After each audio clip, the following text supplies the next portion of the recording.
Thanks for tuning in to Men for the Win, a podcast hosted by David Kufis and Dan Thompson, two avid fans who appreciate well-played baseball, especially when it's done by the Twins. Men for the Win is sponsored by the Grand Group with Edina Realty. Are you looking to purchase a new home in the Twin Cities area? Or perhaps you're trying to sell your current home? Whether you're upsizing or downsizing, the Grand Group with Edina Realty will meet all of your housing needs. Contact the Grand Group by emailing thegran, that's G-R-A-N, group, at edinarealty.com, or call them by phone at 612-817-8751. The Grand Group with Edina Realty, 7-time Minneapolis-St. Paul Magazine Super Agent Award winners. Men for the Win is part of the Pulltab Sports Network, covering sports, culture, and entertainment across the Midwest. Check them out at pulltabsports.com and give them a follow on all your social media platforms at Pulltab Sports. On this episode, David and Dan recap the Twins' 3-game series against the Chicago White Sox. Thanks for listening. Enjoy. Thanks for tuning in to Men for the Win. My name is David Kufis. With me, as always, is Dan Thompson. At long last, the Twins not only won their first game of the season, they won their first series of the season. And believe it or not, Dan, your Minnesota Twins currently sit atop the AL Central with a 2-4 record, which coincidentally matches every other team's record in the AL Central. Yeah, they got them right where they want them now, right? I mean, who knew that the AL Central was going to be, maybe the worst division in baseball? It's never happened before. It's one of those things, though, Dan. How many times when you're growing up playing sports, when it's, it goes into a tie game after a half or a quarter, depending what sport you're playing, and they tell you, what do they say? They say, it's a new game. It's a new ball game. The score is 0-0. That's what it is here, Dan. The magic number is the same for all of these teams except for the White Sox. Now, they still only won 2 of 3 from the White Sox, which is not necessarily considered the victory. I don't know. I mean, it's hard to discount game 1. We're going to go into this quite a bit more, obviously. They looked so dismal in game 1, and then in games 2 and 3, they looked much more like the team we would think we were going to watch.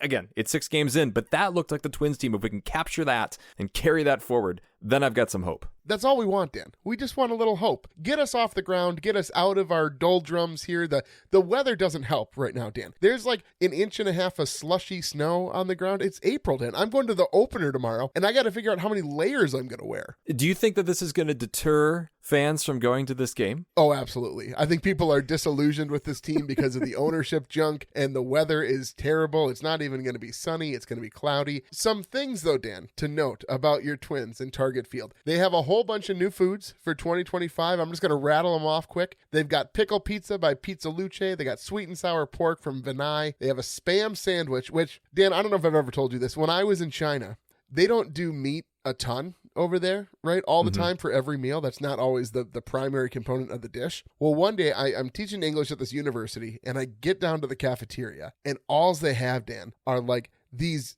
giant hotel pans filled with ham. What I think is ham. And I am so excited because I haven't had just like a piece of meat since I've been in China. So it's been like, I don't know, like 6 weeks or something at this point that I'd been in China. And so I load up this lunch tray, Dan, with so much what I, again, thought was ham. I get back to the table and I take one bite and it's Spam. And my goodness, Dan, my heart sank because I dislike Spam more than just about anything. I can't handle the texture. It is a Minnesota food product, though. So I guess as much as anything we could, but I couldn't tell you the last time I've had Spam. Well, you had more on the food list here. You should keep listing them I interrupted the food list. Taco Libre has this giant steak quesadilla. The thing I'm probably most excited about, though, are these honey chicken tenders and waffles from that official fried chicken. And then the thing that I thought you'd be the most interested in, Dan, Kramarchik's has a brat sampler now. So you get all these tiny little brats. They're real cute in this little container. I love the cherry bomb, too. I mean, that is one of my favorites, one of my wife's favorites. So I'll have to get that when we're back. Yes, and then just several more. There's a Tokidoki wings. I don't know what those are. And then there's a Carib bowl. Everything's in a bowl now, Dan. I just don't care for it. Yeah. It is. But that's jerk barbecue chicken with rice and pineapple. And then there's walleye tacos from Lord Fletcher's, which here's the thing. They listed that as a new food item last year, and I could never find it. So I'm convinced something fell through that they were never at the stadium. Because I was like walking around. I'm like, oh, man, walleye tacos. That sounds great. Nothing. It's like a speakeasy or something like that you got to get into. You got to knock twice at the mini donut stand in order to get into Lord Fletcher's. Well, I'm sure you'll get the warm stuff. I mean, like, there's a lot of warm things on there on a cold day tomorrow. Warm up your paws as you're watching the baseball games. So yes. Well, with that, Dan, let's go ahead and jump into this series recap. Series recap. Dan, this is when I think our hope was obviously at its lowest. Chris Paddack is on the mound, but we're playing the White Sox. So we're thinking, of course, the Twins should be competitive at the very least in this game. No such luck, Dan. The Twins lose this one 9-0. Some of the things that Chris Paddack was saying before the game sounded funnier after he lost this game. He said that, he'd been doing things like he'd been playing backyard catch kind of between starts to just kind of keep his arm looser, because apparently maybe they thought that was the problem last year, was that it was getting too tight. But I don't know if that was the problem here in game one. I've been thinking about this a lot. Clearly there was illness going through this clubhouse. So that could very well play into this first series against the Cardinals and this first game against the White Sox. But Paddack looked so bad, Dan. And I guess there were all these other items about how he's been prepping, like you said, like specifically for the White Sox hitters, who, Dan, those White Sox hitters could not have been more prepared than if it was like a 12-year-old boy throwing on the mound. It was ridiculous. They laid off everything. Paddack's final line is humorous, I guess. Three and a third inning pitch, 6 hits, 9 earned runs, 4 walks, 2 strikeouts, 3 home runs. And Morneau kept suggesting on the broadcast that Paddack might have been tipping his pitches because the White Sox laid off virtually everything. And the thing is, Paddack's been caught doing this before. Remember, against the Yankees, he would hold the ball at his chest when it was a fastball and at his belt when it was a changeup. And it's like, dude, you can't be doing that. But you would think somebody on the Twins would have realized that when they see him getting absolutely shellacked by a team that's supposed to be the worst in baseball. It could also be chalked up to the fact that every team has a good day at some point, because the White Sox didn't have good days the rest of the way. But I guess this gave us a chance to see Darren McCowan come in. He pitched 2 2/3, 1 hit, 2 Ks. And then, of course, we got to see Willie Castro pitch in the 8th, 1 hit, 0 earned runs. Always nice to see Willie on the mound, I guess, in these moments to mop up so that they don't have to use other relievers. Speaking of mop up, Dan. Oh, Canada. This is so funny because not only did we talk about this last episode, we cut a clip of our show specifically about how Eddie Julien would never be caught dead playing shortstop for the Minnesota Twins. Less than 24 hours after we recorded that episode, Dan, Eddie Julien was playing shortstop. The weirdest thing. It wasn't for long.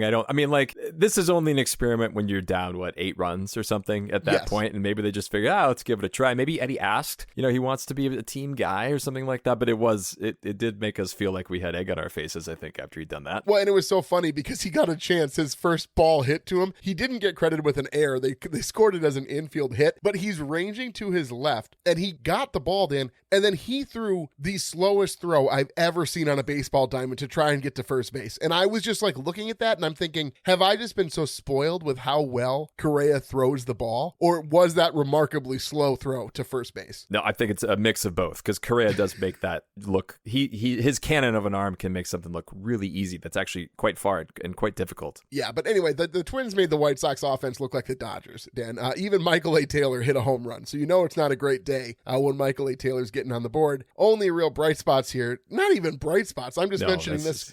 Jeffers they just and Castro, didn't get no hit. But Martin Perez, who never threw a ball over 90 miles an hour, Dan, goes 6 innings pitched, no hits, 3 walks, 9 strikeouts on 93 pitches. This is how I know that no-hitters don't matter, because Martin Perez left the game, again, as you said, no hits, and it's like he didn't care. No, it's just a no-hitter against the Twins, which, to be fair, after that Cardinals series, I don't know how proud you should really be of that, Dan. Well, no, and after they pulled Buxton and Correa, too. But brighter things in game 2. The Twins take this one 8-3. Now, the White Sox had the early lead here, though. It was a little dicey going for a while. They took a 1-0 lead on a Brooks Baldwin RBI single in the first, and then in the 4th inning, they added a run on a Baldwin sacrifice fly, and then a solo home run by Nick Maton. So it's 3-0 going into the top of the 6th, and the Twins record 2 outs right away, but then the rally was on. It got interesting, Dan. So Buxton walks, Larnach walks, and then RBI singles by Jeffers and France. Then Castro, who apparently is really obsessed with taking over this sounder. You're about to begin bonding adamantium to weapon exoskeleton. He gets hit by pitch to reload the bases. Julien gets an opposite field single, and then Miranda follows that up with a bloop single to make the score now 5-3 for your Minnesota Twins. A couple of notes, though, here, Dan. Jeffers almost puts an early end to this rally because of just some ridiculous base running, where he had to run back to second base after thinking he was going to make third on a ball hit to left field when the guy had already scored from third. Ryan, what are you doing, man? I just get back to second base. Yeah, that wasn't his smartest move. Clever girl. but it ended up being okay. But I think the weirdest part of this was where Eddie Julian was trying to straight steal home or something like that. There was a double steal on, I think, is what happened. So both the runners go, but Eddie Julian, the thing is, the pitch out pitch where Eddie Julian's breaking for home was a bad pitch out. And so the catcher sort of had to lean to his left to catch the ball, but by leaning to the left to where he had to be to field the ball, he was definitely blocking the plate. So for a brief moment, Dan, I thought that there was going to be this continuation where the Twins were going to score a run because of blocking the plate, but Julian was thrown out by a lot. He started complaining like before he got tagged out. He's like, how dare he like be in my lane? It's like, Eddie, if you have time to complain, knowing you're going to be out, I don't know that it's really a good thing to complain about. Yeah, we talked about that, with the balk against the Cardinals too. Like when you're out, you're out. I think in those situations, you kind of know it.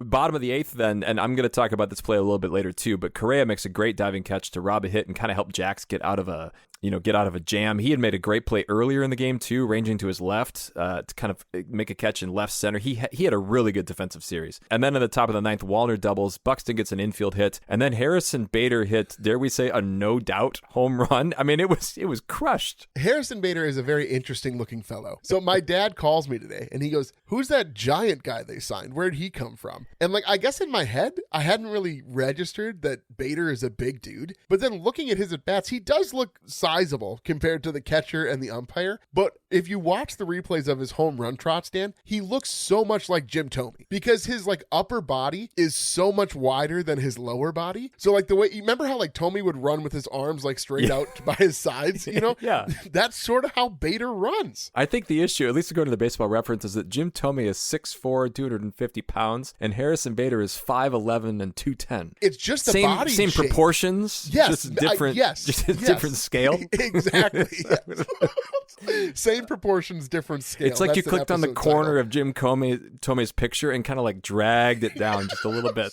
And then you got okay, so Bader. everything stayed the same. It's just a little bit smaller. Exactly. If only, my students could learn how to do that instead of stretching image. Anyway, but the bottom of the ninth, Danny Coulomb pitches a clean ninth, and this they showed his splits, David, and I was feeling just a little bit annoyed here. No, they brought it backward. Tell them to turn it around. So here's the thing. The Twins go out and they sign a lefty in the offseason, right? I'm going to take you back a few months, and they must have been so excited, right, to get a guy who can get left-handers out. And then you look at Danny Coulomb's set. I'm watching it on TV, and I'm thinking, no, there's no way that can be true. And sure enough, and he's good against lefties, right? I mean, it's 179 was the batting average against him last year, but righties are 125. So Rocco has gone out and gotten, it's not Thad Levine, right? It's Derek Falvey. He's gotten Derek Falvey to go out and get him a lefty. And it's like Derek Falvey was playing a little April Fool's prank here on Rocco a few months early, because then he gives him Danny Coulomb, and Rocco is thinking, great.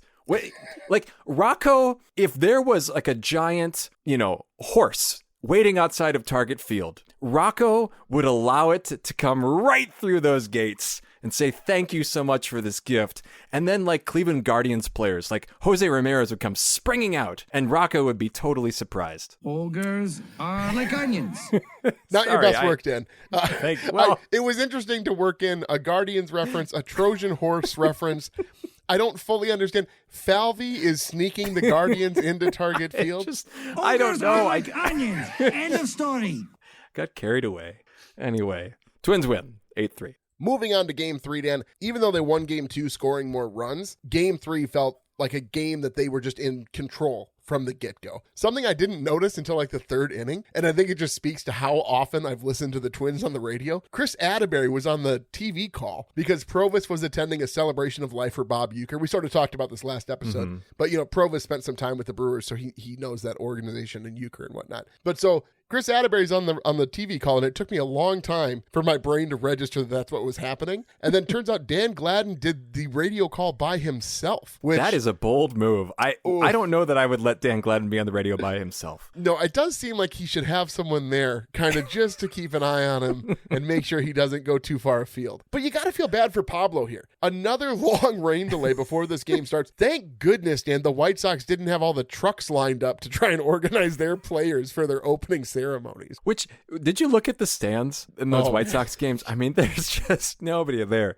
If you want to talk about a franchise that doesn't have a lot of hope, that's one of them right there. Absolutely. But Lopez, totally businesslike, kept throwing strikes, 7 innings pitched, 4 hits, 1 earned run, 1 walk, 5 strikeouts, 1 home run when he was obviously coming to the end of the game here in the 7th. And he left a changeup up, but whatever, man. You're up big at that point. Like, you're trying to throw strikes and get through the inning. But this one just started so strong, Dan. The top and the bottom of the first featured Byron Buxton with, first of all, he starts the game with a home run, which is great. But then in the bottom of the first, he makes this crazy catch because it's so funny. You should watch this replay, folks, if you haven't seen it. The ball is hit to center field, and initially, Carlos Correa starts to backpedal as if he's going to play the ball. But then he sees it and he's like, oh no, that's going to Buxton. Well, the wind is so nuts at that stadium, Dan, that it pushed the ball in and then towards left field. Like, if the ball took a straight line to that trajectory, it would have been Harrison Bader's ball to catch. But instead, Buxton has to make this incredible leaping catch because the ball got like pushed 50 feet in a different direction. Thank goodness nobody ran into him, because that's the kind of play where you would expect where a couple guys don't necessarily expect the ball to go to the other guy, and there it is. Buxton, he had a great game. Correa even got a hit in this game, which was encouraging, played more good defense. Top of the third, Wallner hit a ball 108 miles an hour off of right-handed pitcher Burke's ankle, and this is just how the bats have been going. It went right to first base for the out. And so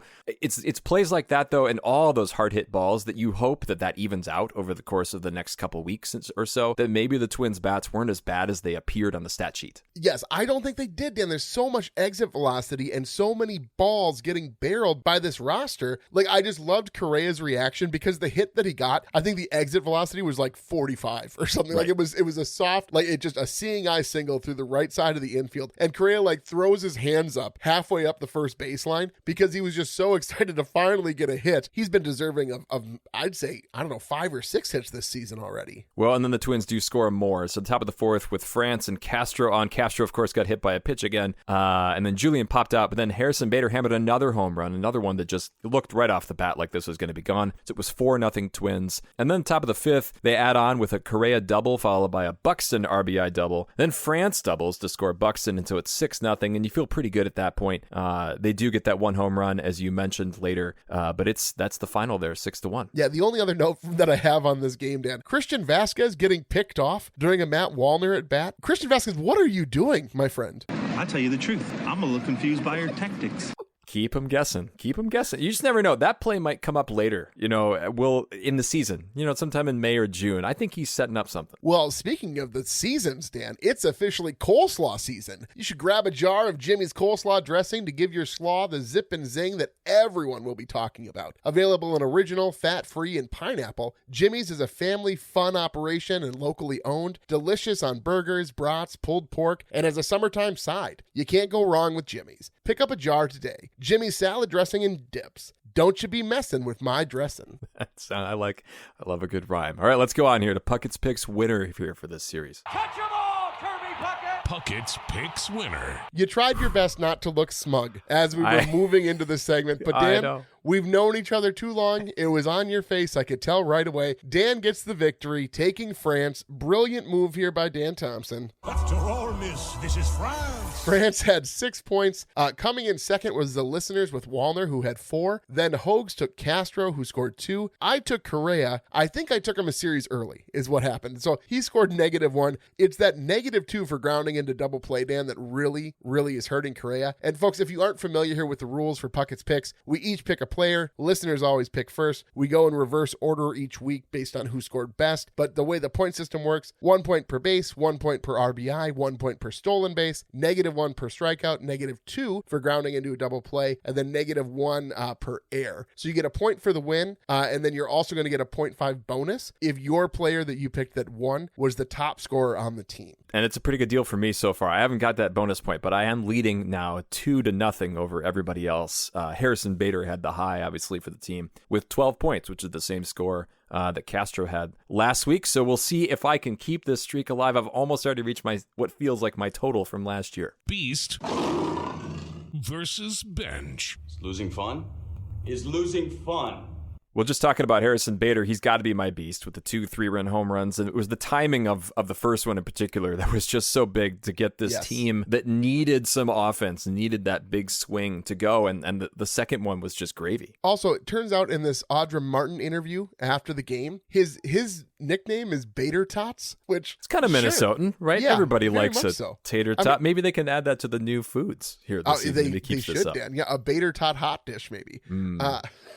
It's like a pun. It's a play on that was words. good. I got to go with Pablo Lopez, though. I just think that we needed a steady hand. We needed a business-like win. And Game 3, he was on it. You could tell as soon as he was on that mound. I think that they knew that there was going to be a delayed start. It was less like in St. Louis, where it was like, when is this happening? I think that he could probably do his normal routine to get ready for the start. And he just went out there and he's like, I'm going to throw strikes and we're going to see what happens. And he did it, Dan. Getting through 7, not forcing the team to have to use the bullpen, knowing we're on again tomorrow for the home opener. But that's what we needed from our vestor-in-chief here, Pablo Lopez. Because my chest is cold and my arms aren't. People are going to forget even where that started, I think. It's really with the about home run Pablo celebrations Lopez. and things. Yes, he was in charge of getting the vest for the Twins home run celebration. That's why we talk about Pablo's vest. As for my bench, I went with Vasquez. He was 0 for 7. As you mentioned, he got picked off. This is not the kind of performance that we want out of a bouncing back Christian Vasquez. I'm just, maybe it'll lead to more Jeffers, but you got to hope for a little bit more out of Vasquez. I'll have trouble putting him on the bench, I think, for the entirety of the season, because I just think that's the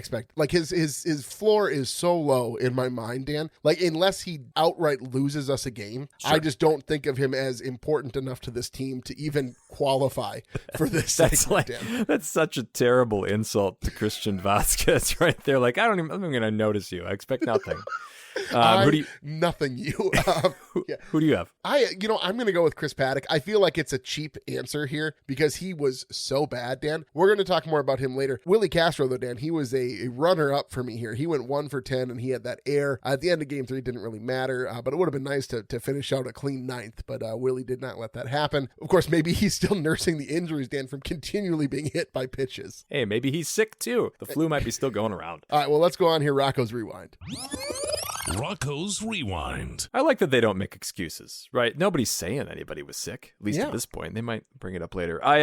So I thought this was just an interesting call, and I think we've come to see this from Rocco a lot. But once the Twins were down, 8-0 in Game 1, and it was chilly, right? Everybody's wearing their face masks, Pulling Buxton and Correa early in Game 1 ended up being, I think, a good call. If it means that we're going to see Buxton and Correa playing more here, which we did. They were in the field in Games 2 and 3. They both played key roles in that. So I did like this move. It's not going to be a popular move, but this is how Rocco manages. He manages to win the next game. He manages to win the season, ideally. So I don't mind this. I don't mind this decision. Managing to win the next game when you're down 9 is far different than managing to win the next game when you're down 1. Dan, I think that's why more people are probably more forgiving in this instance. You mentioned the wardrobes. Carlos Correa in Game 2 rocking a hoodie under his jersey. That's a beer league move by Carlos Correa. And then half the time he had it half on his head. And I was just thinking isn't that a thing that you probably see that at your high school a lot, right? Guys who kind of have it half up, half down. I'm just happy if they're wearing jackets in the winter. So I don't know. I don't know for sure about that. But yeah, he still made all the plays, but he did look kind of funny out there. He looked very warm, I suppose. He looked warm, but it just doesn't look professional is probably the correct word to use here. But it's hard to say he didn't look professional when he's diving all over the place, making these amazing plays. I don't really care what he looks like if he's playing so well. It was a very odd look, and he stood out like a sore thumb, Dan. They need Eddie Julian's fashion sense, I think, maybe for the next time. What do you got? Game 2, top 9. He waited to bring in Kersey Jr. until after Wallner hit against a lefty. So Wallner got on, he hit a double, and then Kersey Jr. came in as a pinch runner. I just love that people are like, well, of course, why would you bring in a pinch runner to hit for him? I'm like, well, no, it's because he let Wallner see a lefty. And Rocco hates that, especially late in games. He can't stand it when a lefty is facing a lefty, especially Wallner, who has definitely struggled against lefties. I just like that he's like, no, Wallner's one of our most capable hitters. We're going to let him see this guy. And it worked out. And then he brought in Kersey, and it led to a run. I don't know. I just love that he let Wallner hit against a lefty there. It's different. It's the Max Kepler treatment that he's giving him. And without, more than a week's worth of baseball, at least in the regular season, I think it's a hugely positive sign for Wallner. We're going to talk about him a little bit later too. Let's go on here to our Minnesota moment.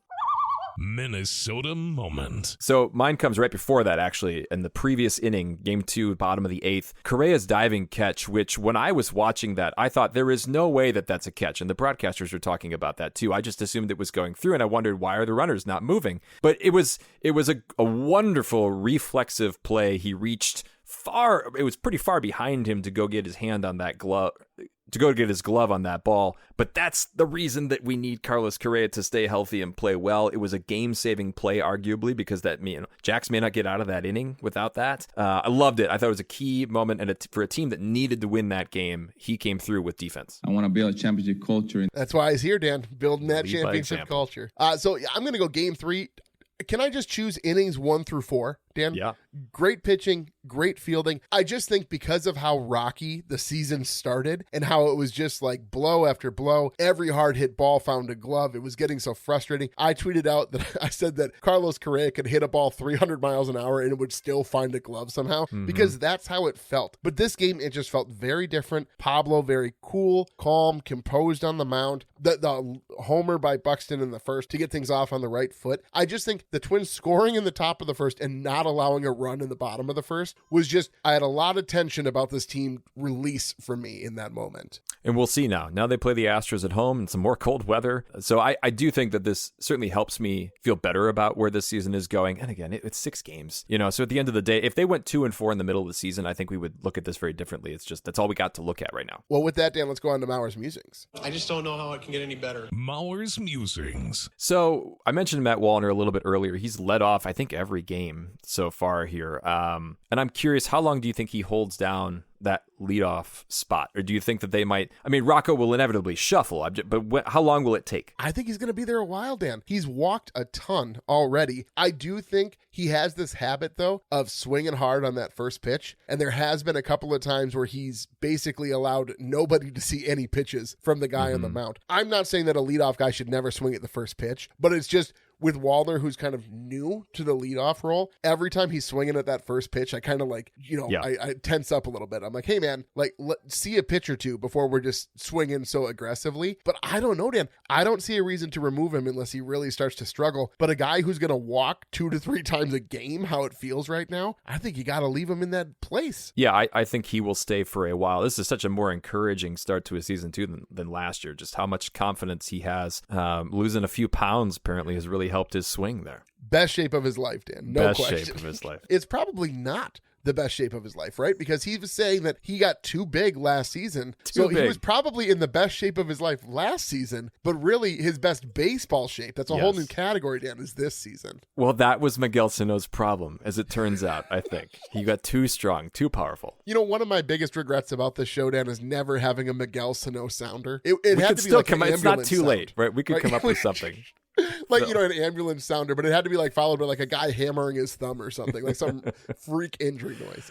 Oh, poor Miguel. Well, I got to ask, Dan, when we did our season preview show, you and I both predicted Chris Paddack to be the least valuable player on the Twins. And you had said that you thought the team was going to hang on to him for too long before they bring up the reinforcements from AAA. Dan, this first outing, I said he was going to be replaced before May. And my question to you is, if he gets shelled in his next outing, do they move him to the bullpen and bring up Festa or Matthews, or do they put him on the IL probably to save face? Yeah, I think you nailed it with the IL thing. I think that's what they would end up doing. They'll find something that was wrong with him. I also think they're going to give him a couple starts. I think you got to give him 2 or 3 maybe before that happens. No, there. If he goes out again and he only gets through 3 innings and he gives up 8 runs, no way they give him a third start. Yeah, that's possible. Festa and Matthews both had very good starts to open the season for the Saints. But don't you want to give those guys maybe one more? I don't know. Maybe I'm talking myself into it, because those guys are both proven that they can win at the MLB level, or at least be competent or better than poor Chris Paddack. But I just have a hard time. I think that they're more loyal than that. I think they'll find a way to get him a few more starts, but I don't have a great reason. I guess my heart wants Chris Paddack to get better, but I don't have a lot of evidence that he's gonna. Let's keep moving here, Dan. Series grades. series grades. Dan, I think you got to give him a B here. You had to win the series. You did it. And the fact that you're tied for first in the division, I think that's insane. I absolutely love it. I just think it's crazy that's the way it worked out. But really, the loss that they had, can you really blame the whole team for the performance of one guy? I mean, Chris Paddack destroyed any chance to win game one, basically out of the gate. I have a B-, but I'm really wishing I had a rubric to kind of lean on here, because this whole just feeling grading just doesn't feel right to me. I feel like I need to be able to stand on something. That first loss, though, was so ugly, 9-0. And I know that, there was no fight in the bats. And so I think that's where the minus comes from here. I wanted them to show something in that game, and 2 hits, a hit by Jefferson, a hit by Castro, just wasn't very much for me. But there's obviously a lot of redemption in winning the series. So we'll see. It'll be nice to have a little bit more data to look at once they've got the Houston series under their belts as well. Well, before we get to our next segment, Minnesota, there's a new high-speed internet sheriff in town. Gateway Fiber has landed in Blaine, Brooklyn Park, Champlin, Coon Rapids, Maple Grove, and Plymouth, with plans to expand deeper into Minnesota. Gateway Fiber boasts a fiber optic network that exceeds the capabilities of some of the biggest players in the business, giving you more whiz for less cost for all your online working, your streaming, your gaming, your whatevering. With no hidden fees, no data caps, no installation fees, Gateway Fiber is perfect for your home or business. Go to gatewayfiber.com to get fast, reliable, and affordable high-speed fiber internet, David. Well, thanks for that, Dan. With that, let's go on to Herbie's headlines. I don't know, Jack. It looked like Herbeck pulled him off the bag. Herbie's headlines. So we're going to start closer to home and then work our way out. Okay, Dan? So perfect. First of all, just a quick note. We need to note Randy Dobnik did clear waivers. If you were concerned about that, you can set that aside. He did, in fact, clear waivers.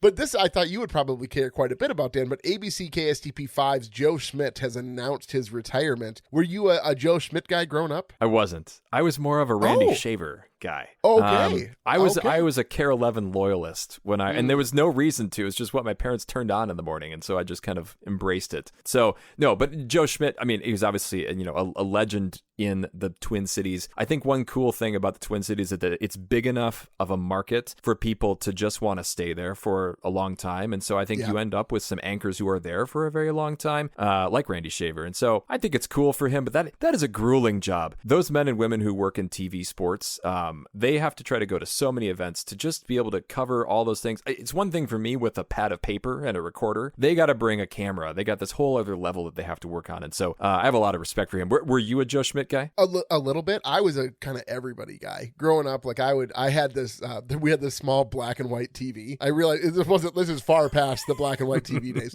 but we had like one of these small, like 12-inch TVs, and it still had the like physical wheel that you turned to change the channel. And so I would always in the afternoons when I'd get home, for the 5 o'clock or the 6 o'clock news hour, whatever it was, I would flip between ABC and NBC, and then depending what was on CBS for the sports pieces here. So a little bit. I don't know if I would say I had a guy. Probably Patrick Royce is the person who I sort of think about most for my childhood, just because that's who my dad always had on the radio. But yeah, so any of these guys I appreciate, just like you said. I would have a hard time like picking just one guy who I'm going to say, oh, that was definitely the guy who I always read. Well, working farther out, Jurickson Profar. So he had himself a fantastic season with the Padres last year, and it turns out we kind of know why.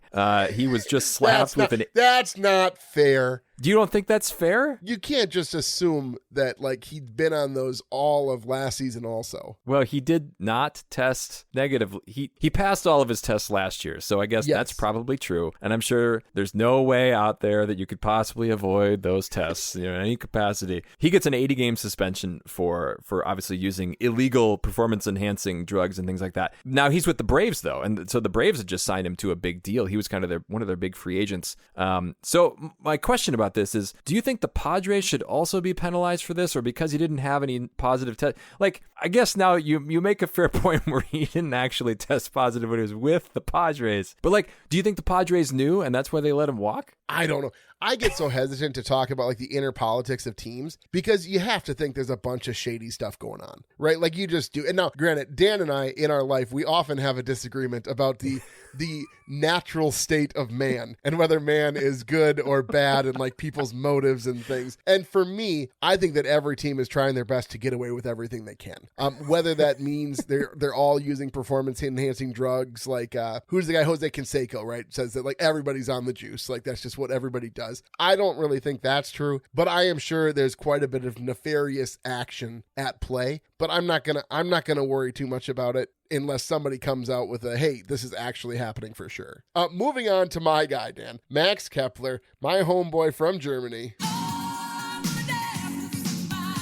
Dark horse MVP candidate, Dan. Oh, man. An OPS of 1.087. Granted, he's had 14 at-bats, but still, Dan, he hit a home run. He's got an RBI. His average is at .286, an on-base percentage of .444. Dan, I think he just needed somebody, a different hitting coach, to give him a little bit new direction to focus on. And the people love him for it in Philadelphia, right? It's remarkable. Now, my question back to you, who has a better season by season's end, Max Kepler or Harrison Bader? Ooh, I don't know. Harrison Bader is going to be such an interesting case study. I really do not know, but it seems like he's going to get some playtime, Dan. And if he keeps hitting home runs, he's going to be a hometown hero in no time. I got to put down like $100 right now and say this is who I would put money on. I think I'd lean Harrison Bader, Dan, but I'm probably just being a homer right now. I don't know. I'll go with Max Kepler. I will hope for his sake that switching leagues is going to matter and that he will get the boost of playing on that stacked Phillies roster. Rising tide, lifts all boats kind of deal. Certainly. All right, well, with that, Dan, let's go on to the Puckett's picks for the upcoming Astros series and the home opener for your Minnesota Twins. And we'll see you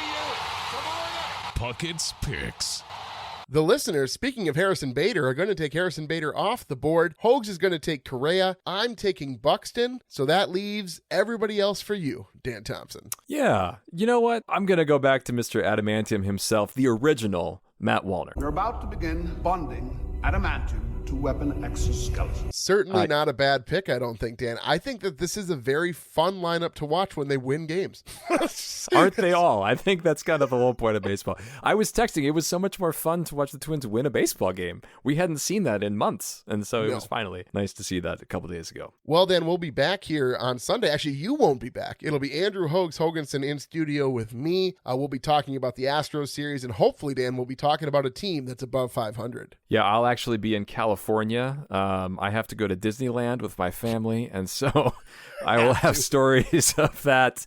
I do get to take in an Angels Guardians series, or Guardian Angels series, which I'm excited about. It's my favorite team combination. Again, another one of those mashup hats. A Guardian and an Angel. I thought actually would work kind of well, actually. It would be great, Dan. Anyway, I think with that, I will go ahead and take the liberty of sending us out.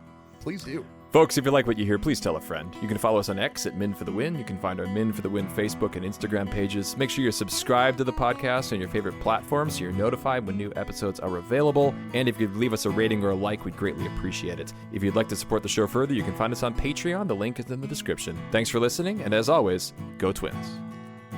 That'll wrap up another episode of Min for the Win, a podcast hosted by David Kufis and Dan Thompson, two avid fans who appreciate well-played baseball, especially when it's done by the Twins. Thanks so much for listening, and as always, go Twins.